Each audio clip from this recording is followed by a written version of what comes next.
Good evening, ladies and gentlemen. Welcome to another rebooted, wonderful second season of Intermission.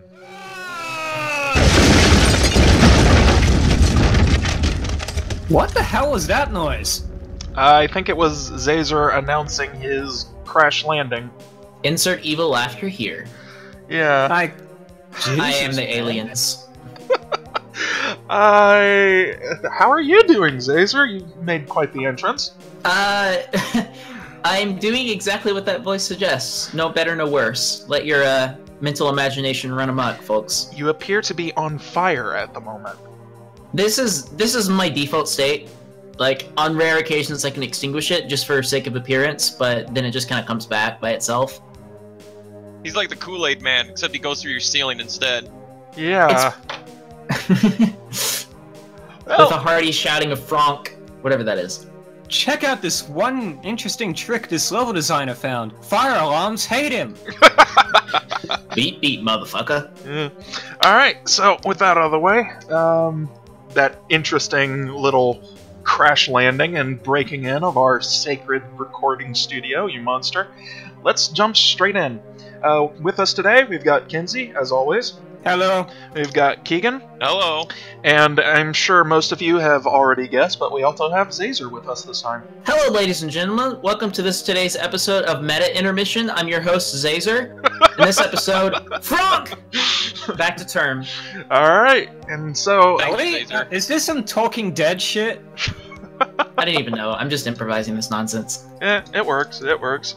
But, boy, there's been a whole bunch of stuff going on in the GZDoom / Doom as a whole community as of late.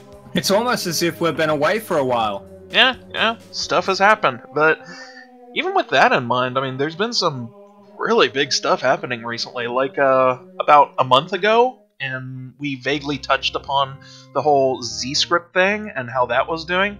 It's like, ever since the death of ZDoom, GZDoom has been updating incredibly frequently. I mean, at the time of we're recording this, there's going to be a new build released, like, this weekend? Next weekend? Next weekend, so probably the time this episode goes up. Yeah, probably. It's just, without having to filter everything through Randy, Graf Zahl has just been kicking out stable builds left and right. It's really impressive. The cage has well and truly been opened on that stuff. An opened can of worms. Yeah. And with it has come the new fabled Doom script, spoken in whispers for aeons, now finally released under the name of Z-script. Dun dun dun. And now we wait for the fabled, spoken of in whispers, Z-script documentation. Oh, that's how we're gonna start this. I'm scared of change. We knew that was coming. Yeah. Z-script, it's been...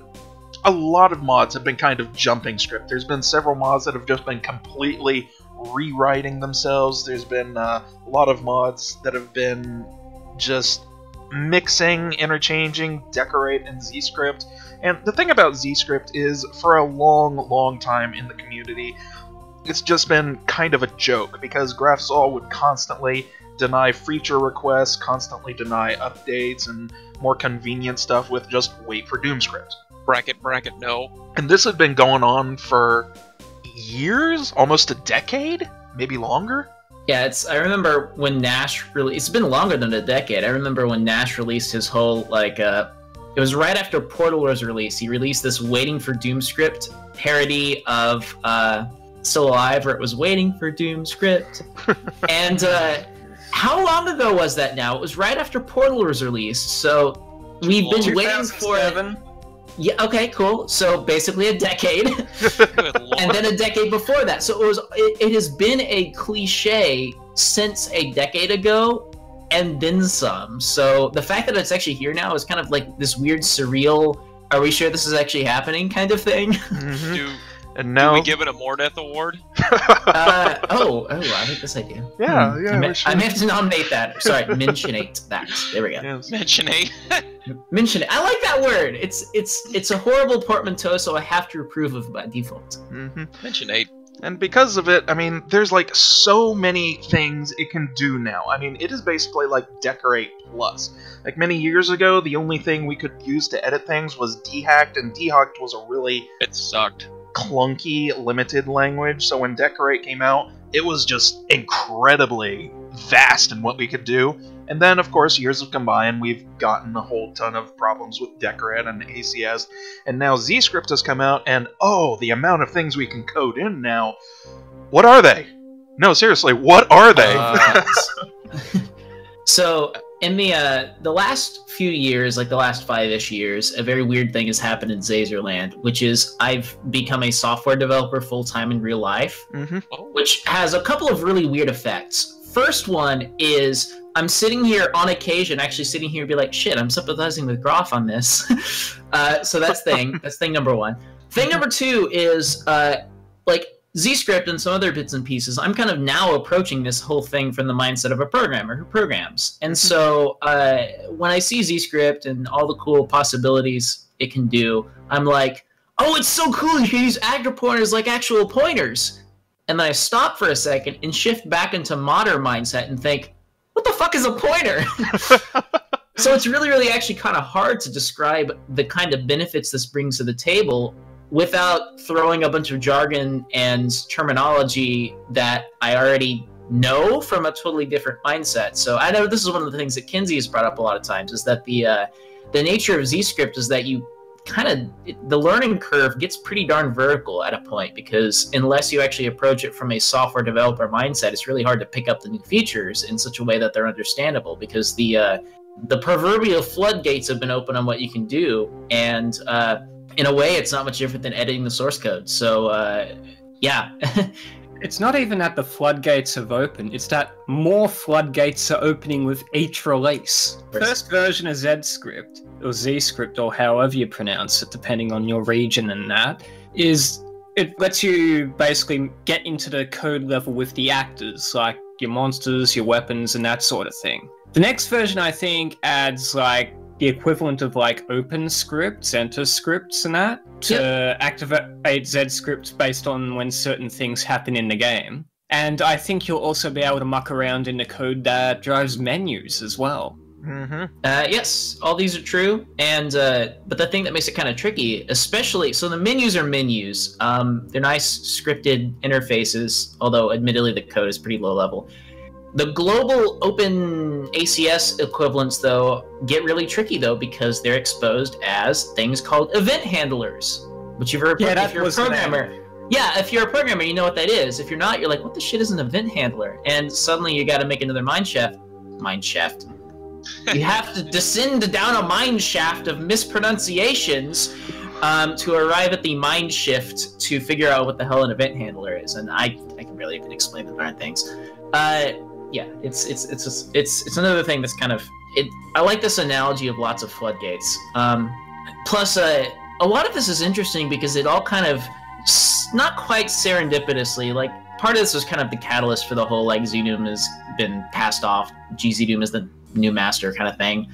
But there have been a lot of changes recently in addition to ZScript. One of the big ones being that dev builds are kind of now. The intent for the developers is to treat development builds more like development builds, so that we have a slightly more sane release cycle. We're going to be seeing breaking changes in the dev builds a lot more often. And a thing that keeps happening a lot of times is a new feature will get committed, like the menus or the incomplete even event handling system. Like when that first showed up, it was not even bug-free. It was really kind of glitchy the way it worked. And they didn't have the play UI stuff, all this kind of nonsense. It actually makes sense if you're me. All this hit the dev builds, and then people immediately started using it. And then when they broke, because it's still in development, people are like, what the shit, my mods broke! And that's a new reality. Mods are going to start breaking in the newest releases now if you start, like, immediately using the bleeding edge features, because there's, for the longest time, there's kind of been this mentality of the development builds of ZDoom are kind of just the latest version, because there's like a year and a half between releases, and that's just too damn long to wait. But there's an intent now on switching things over to this, well, I guess more quote-unquote mainstream programming idea of no, release is release and development builds have breaking changes kind of mindset. And we're in that weird-ass growing pain stage where folks are not used to it. They're like, shit, my mod broke. Well, yeah, because we didn't release that feature yet. Doctor, it hurts when I do this! Well, I wasn't finished operating on you. You tried to stand up off the table. Oh my god, what are you doing? Why do we not have anesthesia? I mean, you opted not for it. You're using the dev builds. That's like not... Okay, all right, this analogy is really falling apart, but you get the point. Like the patient. Yeah. Yeah, all this kind of stuff is valid. It's just, from an outside perspective, like, in other software communities that are more mature, this kind of thing is normal. Like, dev builds break, and release builds are release builds. You're supposed to use those. But that's new to GZDoom. The GZDoom ecosystem has not followed that model in, well, since ever, really. So it's going to be a pretty goofy transition period for a little while, and oh well. At least it's more better way of handling things than the old Lars folder. Lars? Who is Lars? Is he like the guy who made GZDoom? No, it's Lars Ulrich, the guy behind Metallica. Oh, jeez. The thing about ZScript is, like, we've made a couple jokes before about how, like, Decorate is sort of the bastard child of Flash ActionScript and ACS is the bastard child of C. Like, no, seriously, that Raven specifically made ACS to be sort of a offshoot, low-budget C. But the thing with ZScript is that it's an actual language. It's not a bastard child. This is an actual, genuine programming language. And for habitual programmers, they're going to have a whole bunch of tools. For modders and hacks like me, where the hell do we start? There is no documentation. And honestly, half of the things with this documentation would be having to explain this sort of stuff to Joe Modder. Like, actually, Xaser, let's try this out right now. Explain to Keegan what an event handler is. Dude. It's death. Alright, so, oh jeez, alright. I think you've made your point. I didn't even know, oh my god!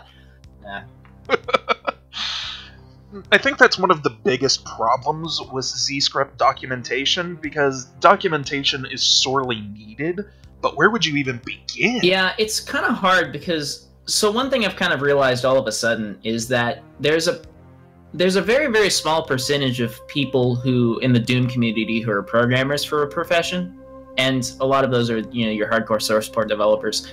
Even less people are the folks that occupy the intersection between programmer and modder.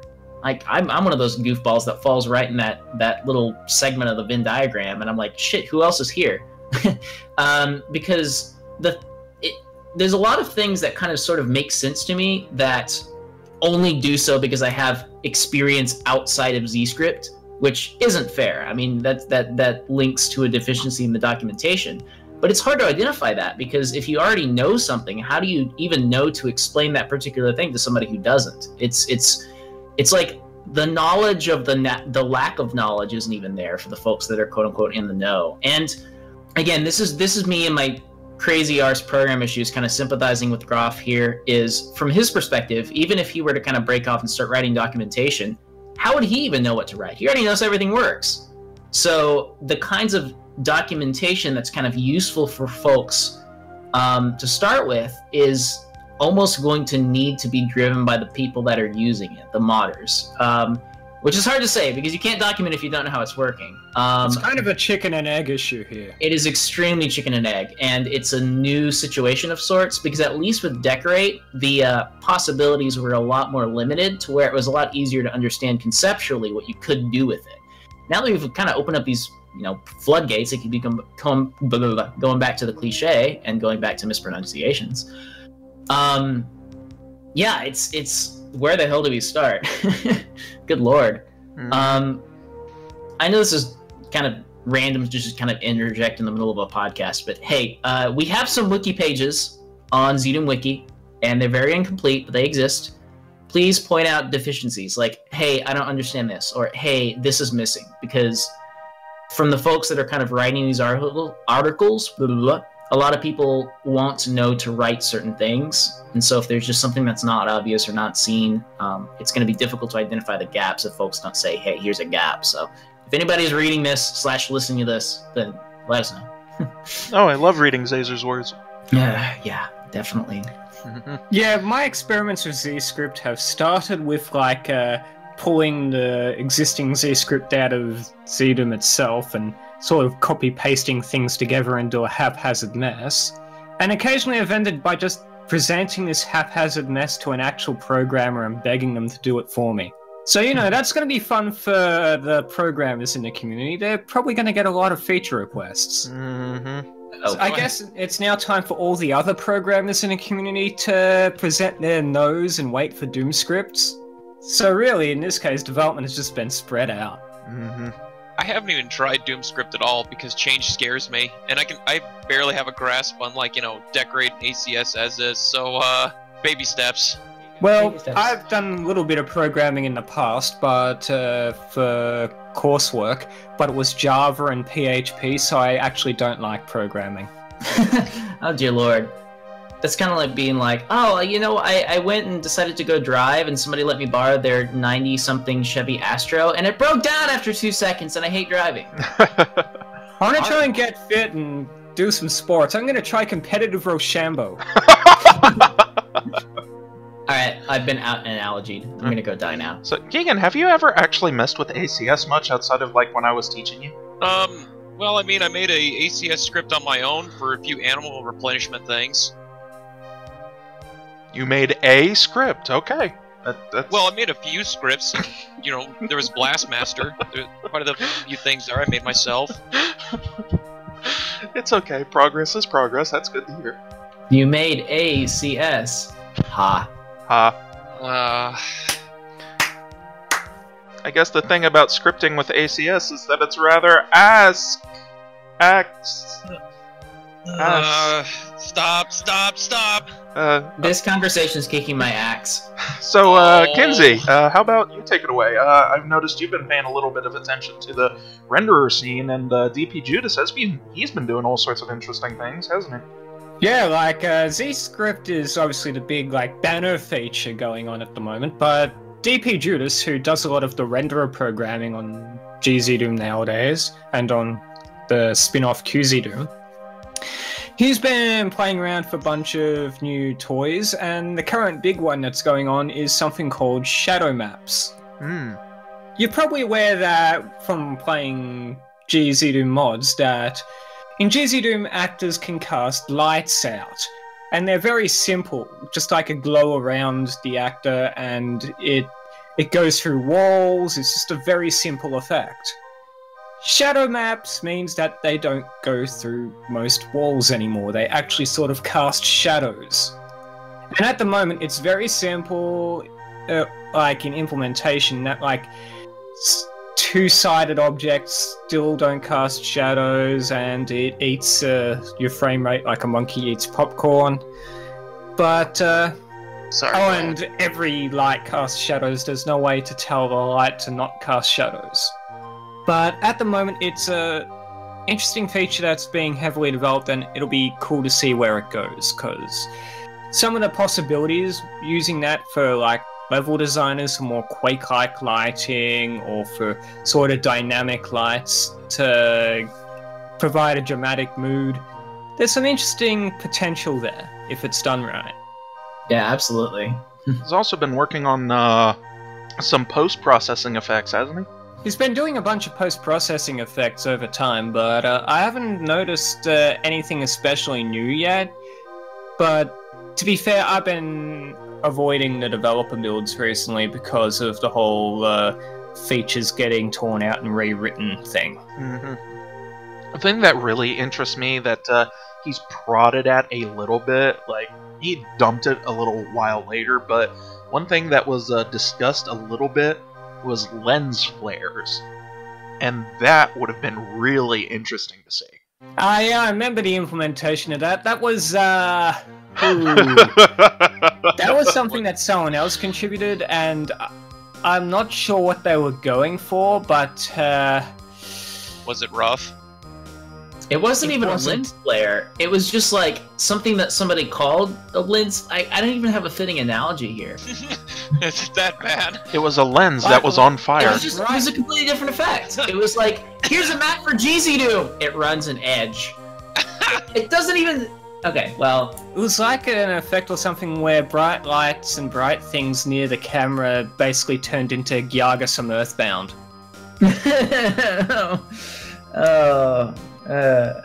So you couldn't comprehend it at all? I feel good. Thank you. I'm glad Xaser got that. Thank you. Thank you. He's still working on some other things. Like, I think he started out doing SSAO and lens distortion and tone maps, and that was a huge start for DP Judas. Yeah, and let's not even downplay his contributions to the software renderer. Like, okay, the True Color stuff, really friggin' awesome.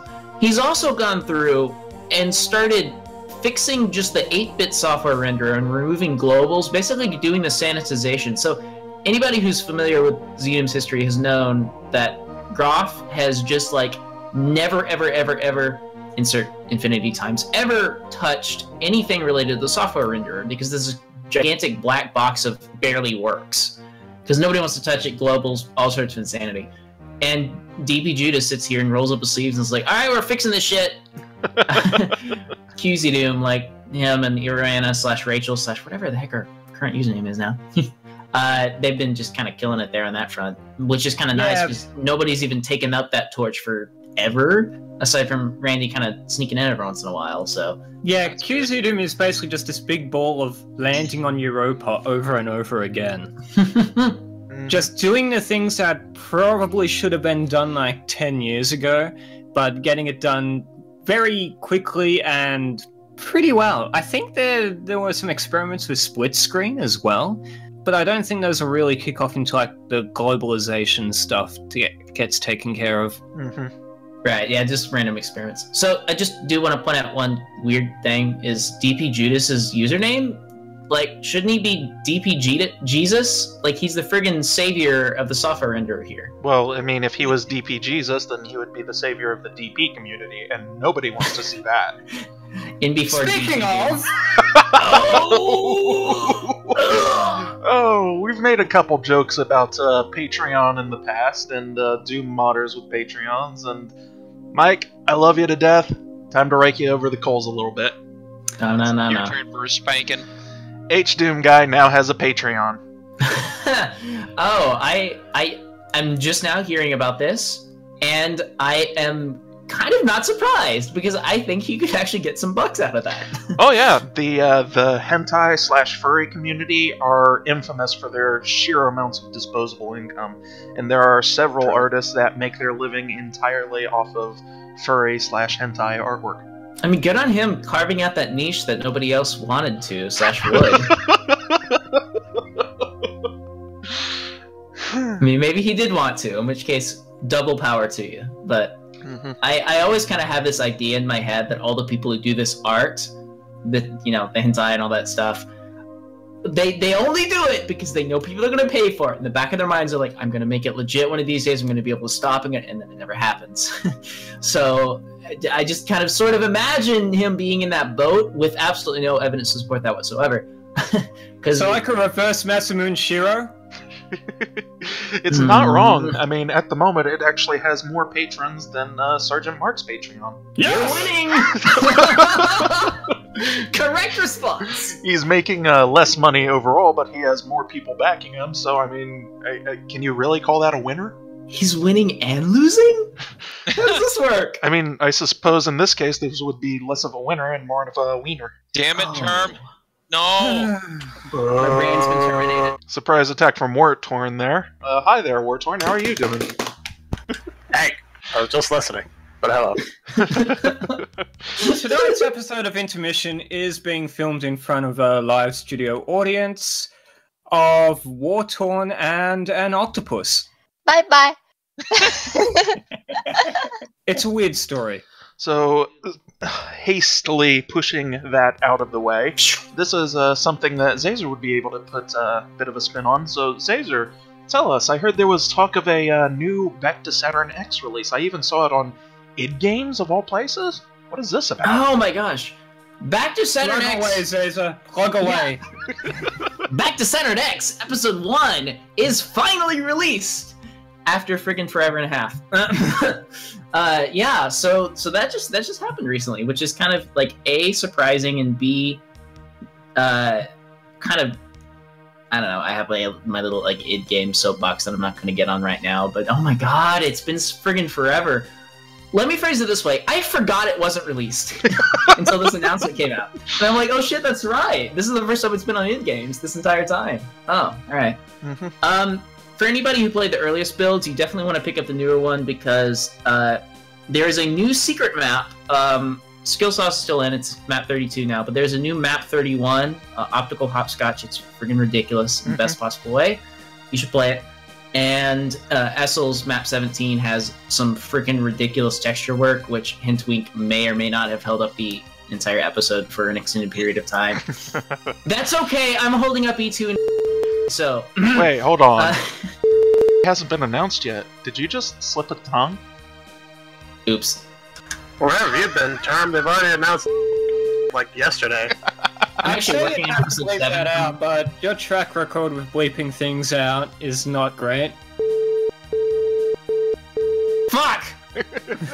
The short version is kind of sort of a formality because the release, I mean, it has some cool new bits and pieces, but most of the maps are kind of little bug fixes and minor things. It's not a massive, huge content update, but if you haven't played it since the earliest betas, definitely pick it up again for the new maps, the new map and the updated existing bits. So yeah, but anyone else who is kind of in that mode of, hey, I don't like beta until it's finished, please play them. Odd, we've been waiting. We would like your input. Alright, and then speaking of new releases, we've got something very, very questionable here. Now, ever since Gloom and GZDoom GPL came out, the possibility of people making full and complete indie games has been a point of interest through the community, shall we say, throughout everywhere. I mean, on Doomworld, on GZDoom forums, on VR, even touched the Xandronum community briefly. There's been a lot of stabs at making complete and total indie games, but the biggest market for indie games is probably Steam. And so we have the first game in GZDoom to hit Steam Greenlight, and boy, it's kind of shit. I was gonna go towards that, but yeah.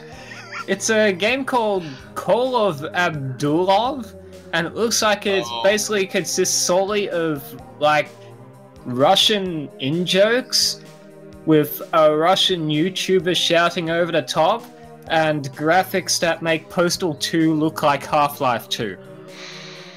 I wonder what country this is from. Russia. Sweden. What the fuck is this? What the fuck is this? Russian Grezzo? Oh dear, somebody released Russian Grezzo. If it's at least as good as Grezzo, good. It doesn't I'm saying look that with like air that quotes. Okay, damn it. Alright. I'm saying that with very heavy air quotes. I'm also admitting that I've never actually heard of this until literally this conversation. So maybe I'm hoping that's a good sign, because that means that we haven't actually reached a danger point of, oh my god, this is what everybody thinks of Doom now. I mean, congratulations to the guy for doing something that, you know, a lot of us have been wanting to do, but, what the fuck is this? It is...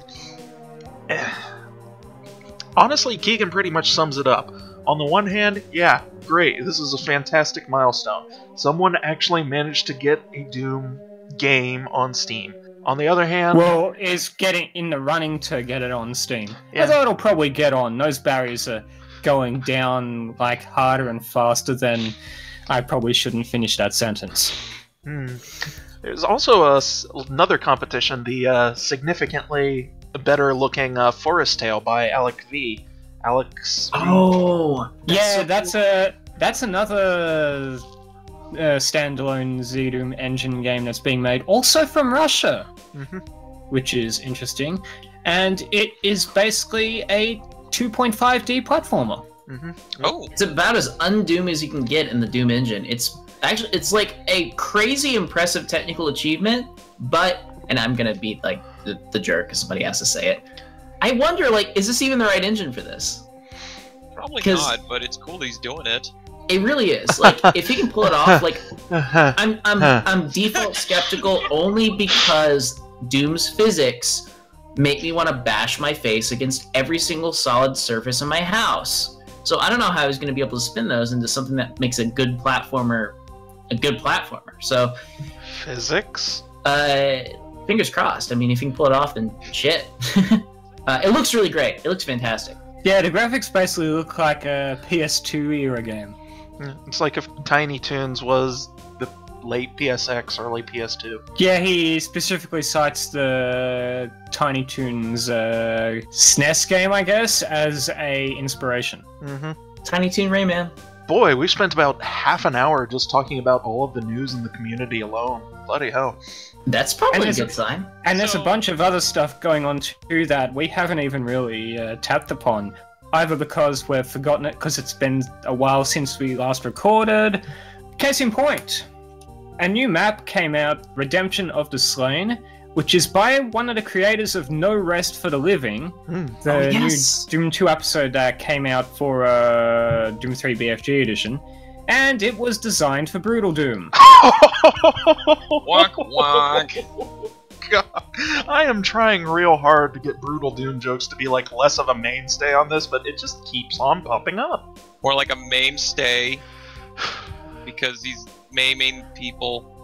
Because it's Brutal Doom. I've been out puns. Thank you. You're fired, Kagan. I'm not losing anymore. Wartorn, get back in your box. No. That's why we keep him around.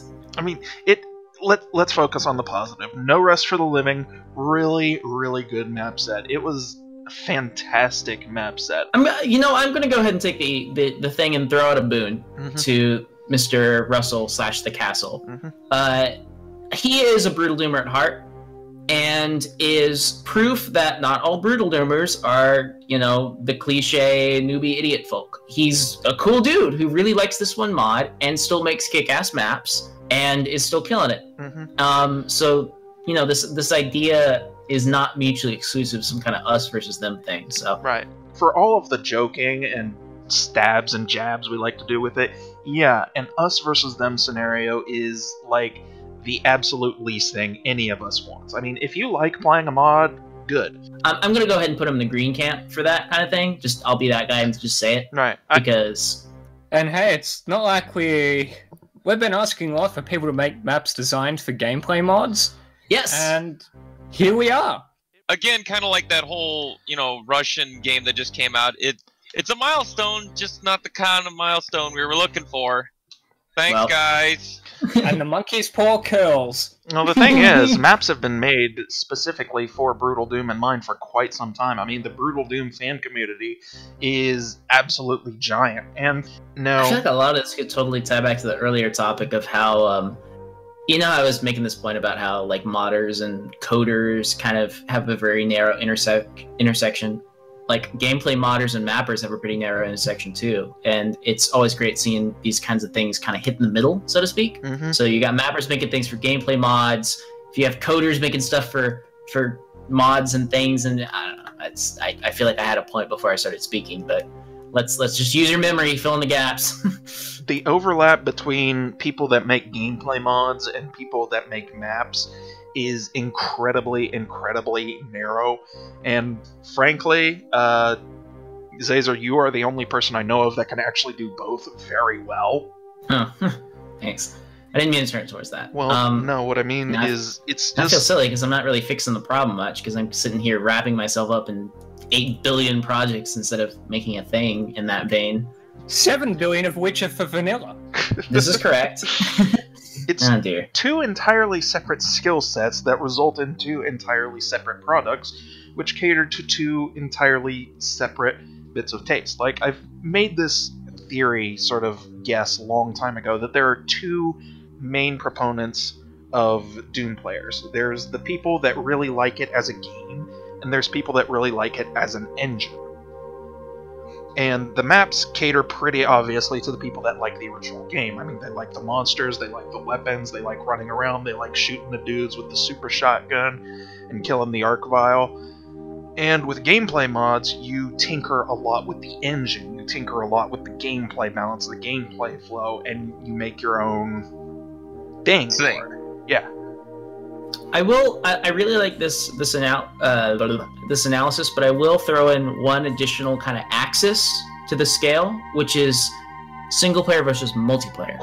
Is kind of another. It's a third dimension to this idea, because that's kind of another way you can kind of measure the different communities / tastes and other things. Which I mean, what you're saying is that there are three groups of people in the community. There's the people who enjoy playing the default vanilla game. There's the people who enjoy like making and playing gameplay mods that mess around with the logic and that. And then there's people who play Mega Man 8-bit Deathmatch. Well, speaking of Mega Man, and with that, bloody hell, there's still so much more we can cover, but we are running way over clock, so... Yeah, regarding that awkward laughter, Term, what have you been working on? Bam, got him. Come on. Alright, let's just jump straight into the section of what we've been making. And, this is interesting. Like, see, I've been working on a platformer in the Doom engine. And, like, it was originally intended to be a hacking minigame for Cosmic Tides, right? I mean, because, like, I was trying all sorts of other minigames, like inputting passwords and just sort of hacking with button presses, Simon says, but it just wasn't fun. So, I was playing through a lot of my old mods, which I tend to do when I'm just out of inspiration. I just go over some old mods and I go, how could I change this? And I stumbled across a pogo stick. Oh, wow. Damn, that's really cool, because that's a toolkit that was released that never really caught on, but certainly seemed like it had a lot of promise. And Pogo Stick is flawed. Extremely, extremely flawed. But one thing... Keyword promise, maybe not realization. But I never thought, mess with it myself. With a couple tweaks, adjustments, and things, it could be pretty fun. So I decided to make my own version. And I thought, hey, this could work pretty well for sort of a hacking minigame, because the thing with hacking is that you are trying to sort of brute force your way into a computer, bypass all of the firewalls, jump through hoops, and then reach inside and grab a password. That's almost perfectly a platform minigame style thing. And then a game jam popped up just recently. It was called the Resist Jam, and it was a game jam that was focused entirely around themes of diversity, inclusivity, and resisting oppressive authority. Which, you know... It predictably got shut down because, you know, that's a sensitive topic. Yeah. Gee, it's like sensitive topics and video games don't mix. They really what don't. A shocker. They really Punch the authority in the face. It will solve all your problems. Dumbasses. Punch yourself in the face, too, because it's funny. Well, I mean, that was a Doom mod in itself, but that's neither here nor there. Yeah, punching Hitler is always great. But the thing I'm is... talking about punching yourself in the face. Oh, yeah. It collapsed in the most predictable way.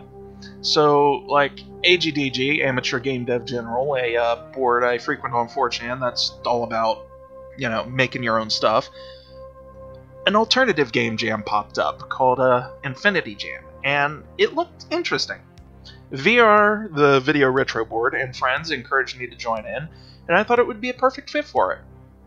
So I decided to sort of gussy up this platformer, give it a handful of stages, a couple enemies, a couple weapons, and hey, I could make a sort of Contra Mega Man hybrid. And it's coming along kind of well. It's really interesting, sort of changing the way the game works from a sort of 3D back and forth perspective to entirely 2D. Because as mentioned before, Doom's physics are pretty bad in terms of like actually moving. There's a lot of emphasis on just going left and right, strafing, and that's pretty much it. There's really very little thought put into things like friction, inertia, Z movement, falling, gravity, jumping, because at its core, in an FPS, all you really need to do is just sort of strafe left and right to dodge stuff. And then you added those cunting disappearing blocks from Mega Man. Wow, rude. Calm down there, Satan. Not just that, I also added the Medusa heads. Why? I feel like that reaction is exactly why. And the thing about a platformer is that the movement there is significantly more intricate. I mean, a platformer pretty much lives and dies by its movement. You can feel the difference instantly between a really good, solid platformer and a really bad platformer. Yeah, it's... You could even just compare the movement systems right away for, say, the difference between Mega Man, the difference between Sonic, the difference between Super Mario Brothers, and just those little differences in movement, it makes a world of difference in how the game actually plays.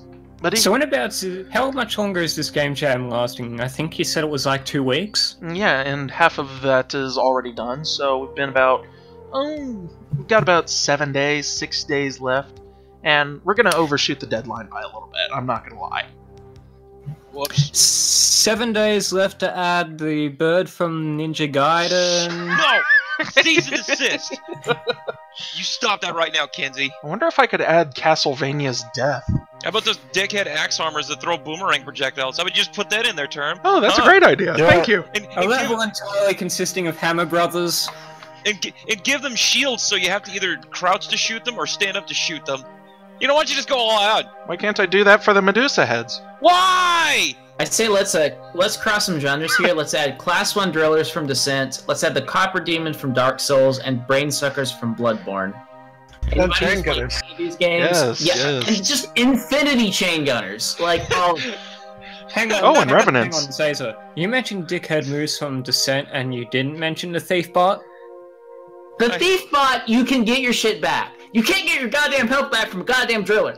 Drill's the worst thing in the game. I'm laughing on the outside, but on the inside, I'm just internally screaming, "You shithead!" very loudly. Yeah.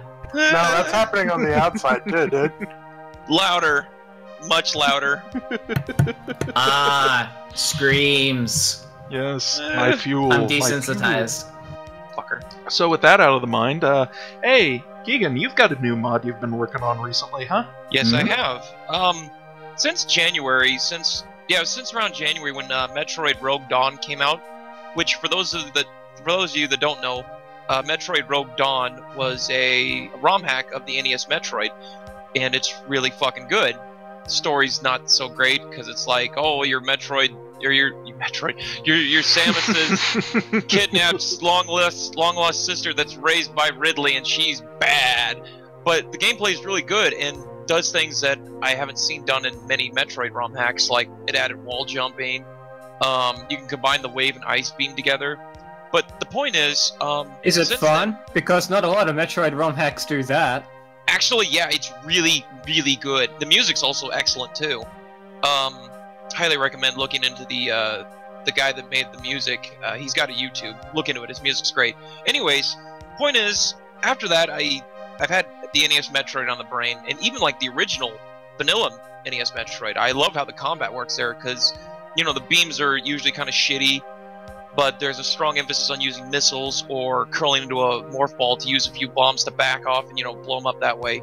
That combat's been in my head for months now, so, you know, so intensely I haven't been able to focus on Jimoda. So I was like, alright, fine, fuck it, I'm gonna do something about this. So I've been working on making a mod based off the combat of the NES Metroid, and I've shown a lot of you guys what I've got so far. I've got the wave beam in, working on the ice beam.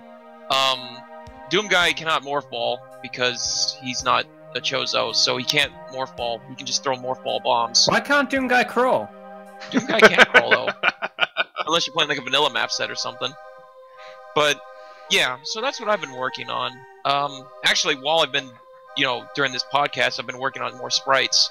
I like all these ideas. Well, I'm glad you do. What have you got in terms of core gameplay?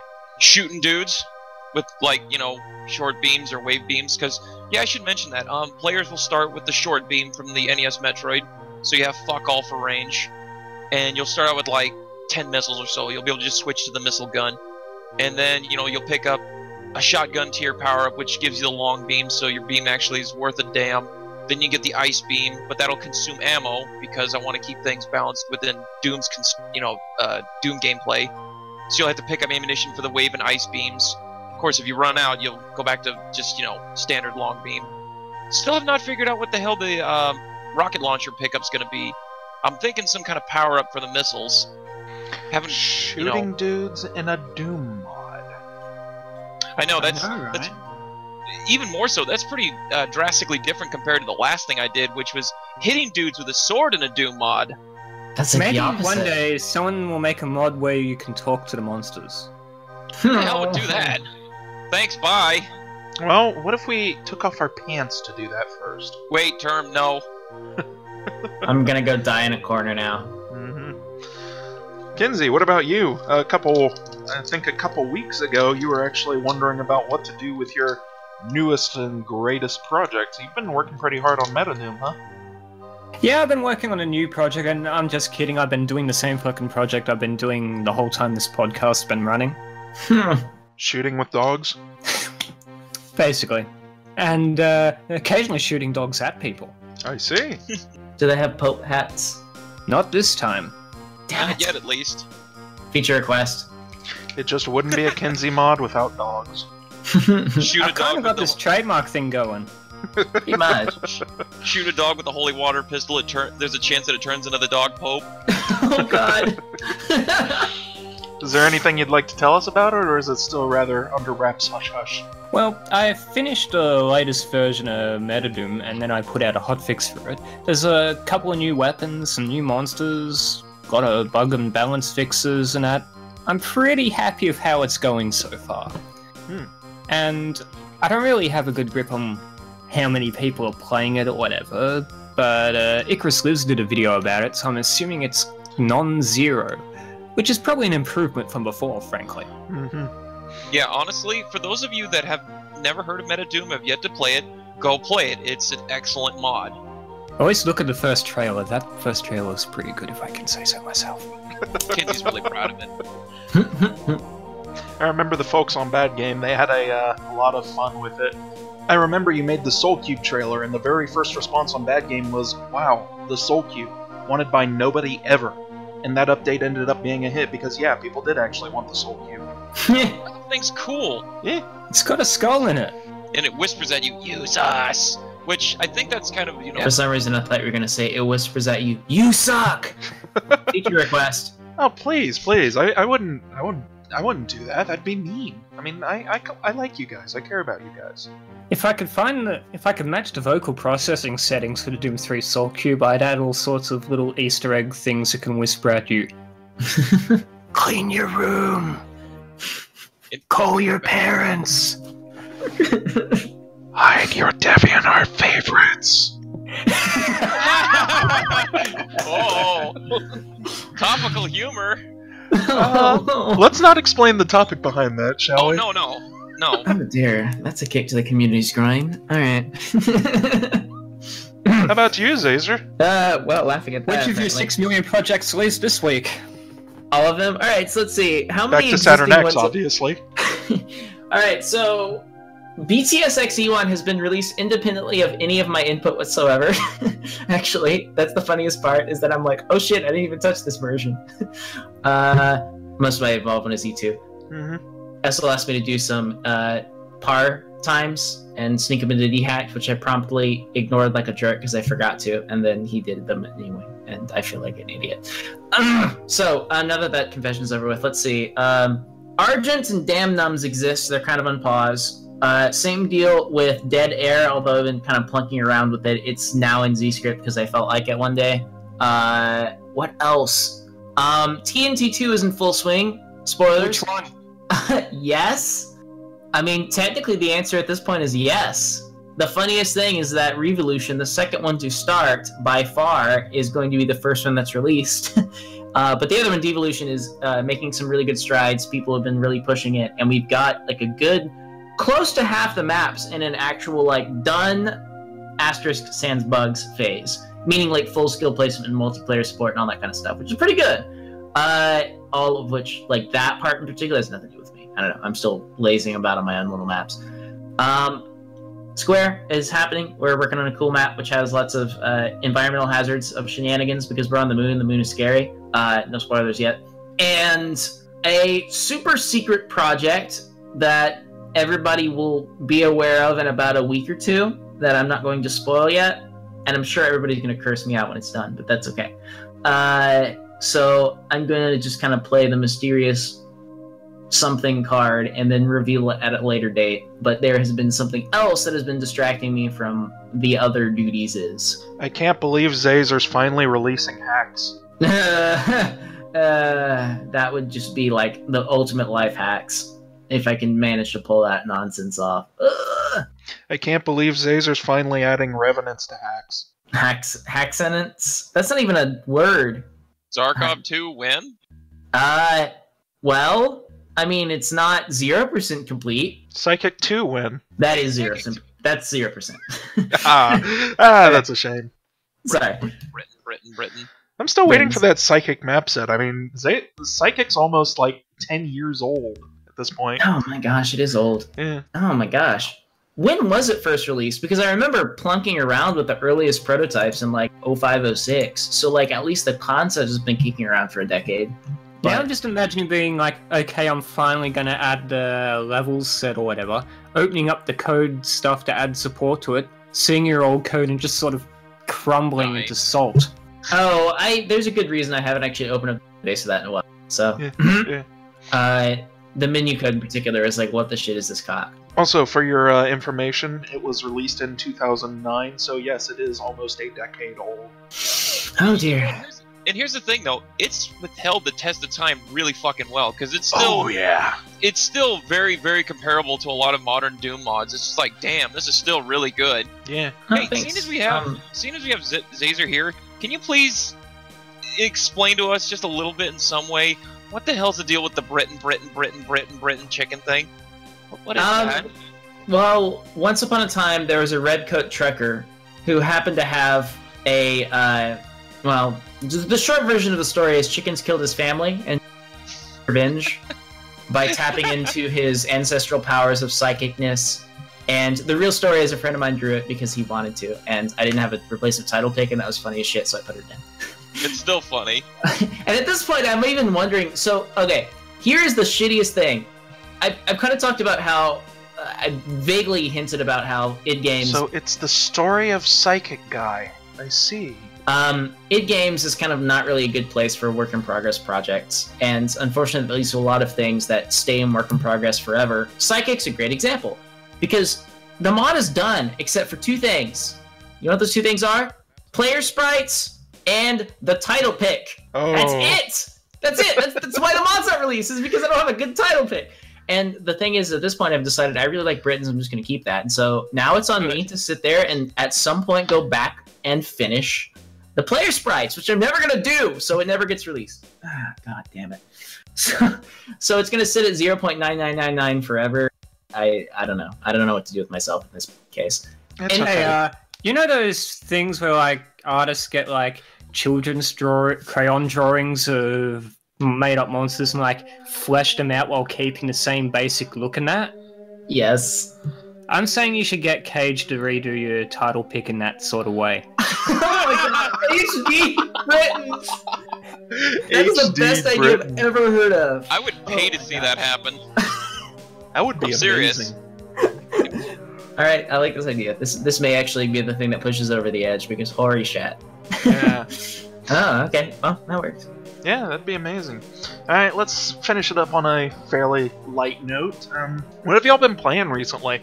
And this is the section that's probably not going to be very Doom-related at all, because this is actually the 5th attempt we've made at recording this intermission, and we've kept having trouble getting people together, and I suspect this is in no small part to a new game console that came out very recently that certain people have been very interested in. Hey, everybody, go buy a Switch! Nintendo, pay us money! Just the one. All we're saying is that Keegan's been playing Zelda for the last 2 months straight. Hey, it's been about, I'd say, like 6 days straight. Thank you very much. Haven't got much sleep. I beat it. Combine Really good. Lincoln. That's all I have. Really Congrats. Belda. That's better. Belda. Belda. Belda. Bob the Belda. So, Keegan, how is it so far? Can we fix it? No, it's fucked. Sorry, what? So, how's that been so far? Trying to be as unspoilery as possible. Like I said, I beat it, but I've thoroughly enjoyed it. Genuinely surprised because there's actually... I went in without any spoilers, and the game has surprised me on multiple occasions. Like, I'm not 100% done with it, and I won't ever be because I found out that, in order for... I'm going to spoil one thing here. In order to get 100% completion, you need to collect all 900 Korok seeds. So it's like, fuck that. Gonna do the shrines, though. Those are really good. I like the puzzles. The physics have actually added a lot to the game. There's been quite a few surprises in the overworld that I did not expect, and I'm just like, wow, that's fucking cool, and it helps add more life to the world itself. I will say this, though, I've mentioned this before, in the game there's, you know, I'm sure everybody's seen them, the bokoblins, those little shits that, you know, on the main starting area that fight Link and all that stuff. There's also moblins, which are probably like 2.5 times taller than Link, and I was going up a hill, and there was a moblin and a bokoblin. They were sleeping up there at the top of the hill. I get closer, they both wake up, the moblin looks down at me, looks down at the bokoblin, picks him up, and throws the bokoblin at me at like Mach 2. I step to the side, the bokoblin is screaming, ragdolls down the hill and dies. So I was just like, wow, good teamwork, guys. That's a nice hustle. That is a highlight of physics 2017 so fuckery. far. Absolutely incredible. There was also another scene which, and I'm sure everybody else, I hope other people see it because I can't remember where I found him. There is a bokoblin like just squatting on the top of a mountain, just, you know, he's just hunkering down, just sitting there minding his own business. He has his back turned to me and he's just facing on the cliff edge and his spear is in the ground behind him. So I'm like, oh, well, obviously I had to fuck with him. So the first thing I did was I snuck up on him, I used the Korok leaf, which just shoots out like harmless gusts of air, and hit the dude. He ragdolls, falls off the cliff, hits the ground, doesn't die. So, you know, I'm just laughing and giggling as this thing just, you know, craters into the ground. He gets back up. So I crouch behind a rock and wait. He actually comes back up and squats right back down where he was seated before. So I knocked his dumb ass off the cliff again. So I keep making it too easy, guys. I'm surprised he didn't die. Oh, he died the second time because I threw a bomb when he hit the ground. Bakoosh. Those naturally occurring bomb rocks. Excellent game. Highly recommended. Get it for the Wii U or Switch, whatever. Just play it. It's good. This podcast has not been sponsored by Nintendo. Usually I'm the one that's trying to push everyone to like be on Doom stuff in the What Are We Playing section, but there's no way we can get around it this time. I mean, with the release of the Switch, everyone's been playing that, and me working on this platformer, I haven't been playing Doom mods, I've been playing platformers. I've been playing lots of Mega Man games. I've been playing the traditional Mega Man games, I've been playing Mega Man X, and I've been playing a whole bunch of Mega Man fan games too. And I've been playing some Dojin, totally not Mega Man games, like Rosenkreuz Stilett. One might say that you're a mega fan. Ha. Ha. Yeah, I thought it was funny. yeah. I've been playing Rosenkreuz Stilett, and it's basically, what if Mega Man was a Castlevania? And you've got this big, giant fantasy castle with the skeletons and armors, and you're off fighting against Dracula, and you've got the charge shot, you can copy enemy abilities, and all of the enemies, well, all of the bosses, they're actually like small anime girls. So, Of course they are. yeah. That was the opposite mental picture of what I had. Well, I mean, it's late era Castlevania, so you've got these very pretty characters. And it's very, very interesting. Very fun. All of the levels... If there's one criticism I can level against it, it's that it's not an original game at all. I mean, just straight away, I mentioned if Mega Man was a Castlevania, you can pretty much guess what 90% of the level design and enemy design is like. I mean, it's the typical Gothic fare. So what you're saying is that Xerox has a design credit? Yes. And there's also the levels, and so many of the levels take traps from classic NES games. Like, there's one boss that takes directly from Bomberman, of all places, and... Well, I guess I assume that Konami wasn't going to be using that anytime soon. Oh. And it's really weird, because you wouldn't think Bomberman would work on a platformer, but then you remember, oh, those bombs explode in a cross. Oh, I'm limited to one plane of movement. Oh, the cross also goes side to side. I'm on fire. I appear to be on fire. And suddenly the Bomberman bombs become incredibly strong, especially since you can charge them up and lay a massive line in a row to detonate pretty much the entire screen. That's cool. Do the bombs detonate on each other? Yep. Yay! Cool. You can also pick them up and toss them around. Very Super cool. And they're not like wimpy bombs either, they're like fully powered bombs, so they can reach across the entire screen in its cross. Maximum yay. Yeah. And there's another game I've been playing, a fan game of Mega Man called Mega Man Unlimited. I have not been enjoying that at all. Oof. Now, one of the big problems with original Mega Man style design is that it relied a lot on sort of cheap instant death stuff. It gave you several lives so that you could experiment with things and die ahead of time, and oh, okay, so I can't do that again. Mega Man Unlimited abuses that brutally. Pretty much the entirety of levels are just filled with all sorts of instant death parts, and So what you're saying is it feels like a shitty fan game? yeah, what are the odds, huh? What are the odds? Mhm. Fancy that. And there's one stage in particular, Rainbow Man, and he's like the mandatory Quick Man Lasers stage.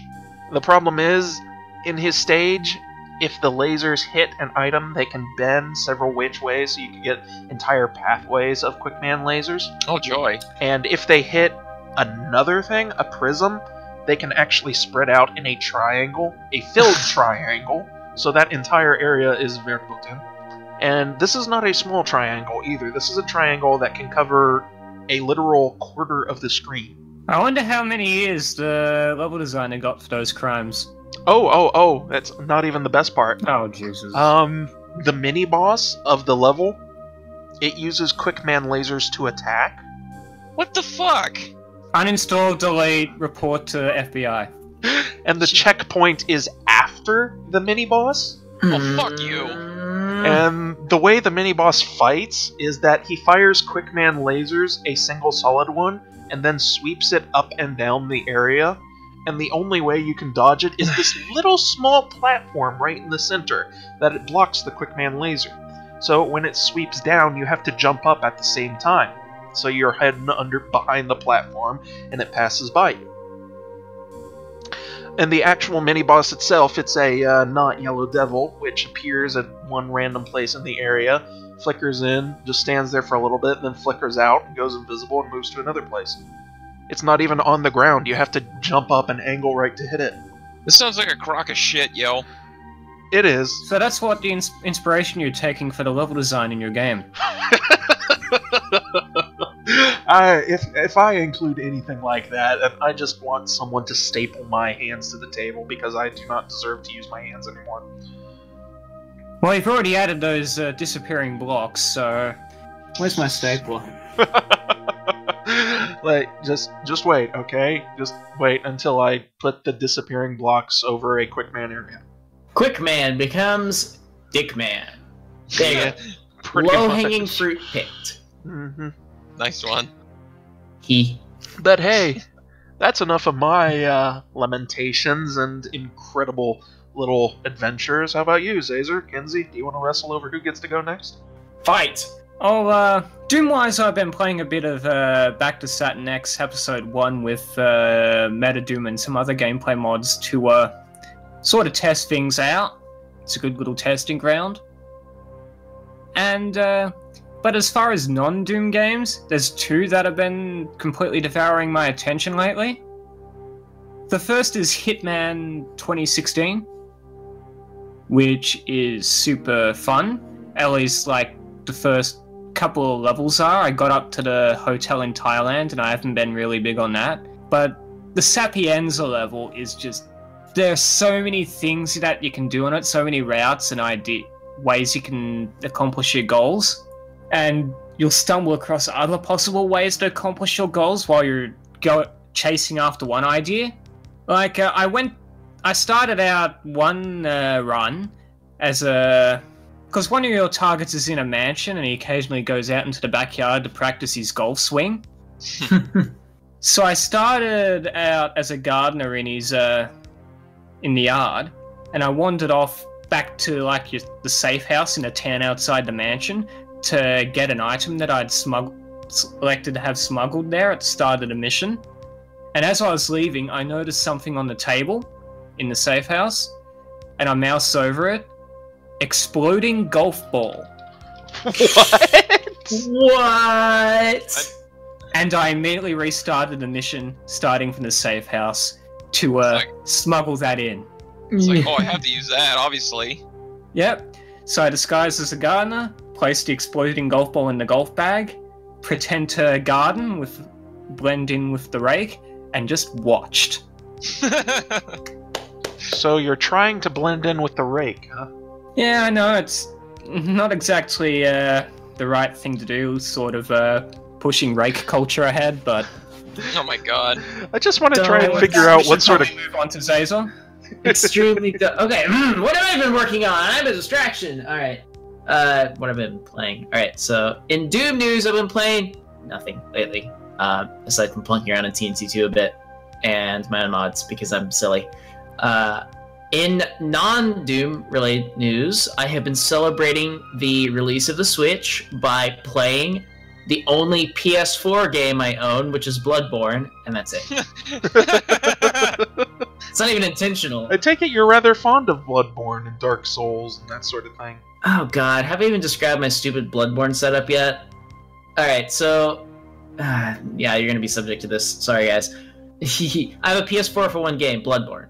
I also have a keyboard and mouse adapter, the Zim 4, for the PS4, so I can play Bloodborne with keyboard and mouse. I also have a KVM setup that switches my monitor, keyboard, and mouse between PC and the PS4 solely for Bloodborne. What is wrong with me? Don't answer that. So yeah, but in my crazy-ass mind, it works really, really well, because in the default scheme on the PS4 controller, I did try playing without this nonsense setup, and you can't dodge and move the camera at the same time, because they're both right thumb actions, so it's like, shit, there's a boss following me, I don't know, I just have to dodge. I got hit because I couldn't time it, because I couldn't see the damn boss. It turns out most people avoid this by locking on to the enemies, which I don't often do, so I'm just playing the game weird. I don't know. So that's my really weird ass setup. But granted, like, even though it costs it wasn't free setting all this nonsense up. But I played so much Bloodborne that it's kind of sort of if you factored in the cost versus how many hours I put into the game, it's one of the cheaper games I own by far. So I like Bloodborne a lot. It's great. Did you hear that the PS3 emulator has got Demon Souls running now? Oh my god, somebody linked that, and I'm so hyped. Oh my gosh. I linked it in one of the channels. It's freaking amazing! Because that's the only thing in the series I haven't played, and I've been holding off on it because I didn't want to buy yet another console. Still not joking. And I may not have to. It's so cool, I'm gonna stop. But yeah. I think Xaser is a slight bit of a fanboy. I don't know where you get this idea. I'm just glad to see somebody else has, like, that level of intense enthusiasm like me, so that's good. Dude, video games are awesome. You be you, Xaser. It's nice to remember what enthusiasm is. Thanks, I think. Right, We're like all just so cynical about Doom, it's like, we even really like it, but, like, everybody knows that. Okay, and then Bloodborne and Demon Soul, oh shit! You get the point. I'm not cynical at all. I mean, if anything, we've got like a sliding scale of cynical and sliding scale of Genki, and Keegan is like on the far top right, like top cynical, but also top Genki, and It's true. yeah, and Kinsey's like on the bottom right, so he's like max cynic and also max lethargy. And meanwhile, I'm Maybe like, one day I will figure out. I'll find something that will encourage me to sort of speak loudly and fast and enthusiastic instead of in this slow way where I keep stumbling over my words and taking these long pauses that term has to These keep. weak mom spaghetti. Wartorn! Wartorn, you just want to be in this episode, don't you? There's no way I'm gonna edit you out of everything. I'm making it deliberately impossible to. You fuck. And the plan has been achieved. And it's like, I'm max optimism and max lethargy, and Xaser is like max Genki and max optimism, so it's like, I'm a This is puppy. the wild card. Whee! I don't know what I am. you're the Uno wild card. What am I? I'm an exclamation point. Among Yeah, you know rows of uniform punctuation. Hi, kitty. I like this timing. Everyone's coming into this podcast. Yeah, bloody hell. Oh. We're gonna need to make a locked room for all of this so we can just keep blocking out all of the others. Because, I mean, who knows? Maybe next time we'll just end up having... Dance party! Don't actually have a dance party, please, no. Oh well, we'll think of something. We'll just have to block off the door, maybe lock it behind a vault. We'll have to figure that out next time. In the meantime, thanks to everybody for listening in. Thanks for following our sessions of nonsensical ramblings and opinions. And we'll see you all next time. Good night, everybody. I had something that I ended episodes with, but I've forgotten because it's been so long. Fuck. Maybe next time. You see, what you don't realize is that the thing that he ends episodes with is him talking about how he doesn't remember what he ends episodes with. No, just end him with him saying fuck. That's a good idea. Yeah. I'm waiting. Is he gonna do it? Is he gonna do it? I already did, right? Fuck! Fuck. I'm dying now.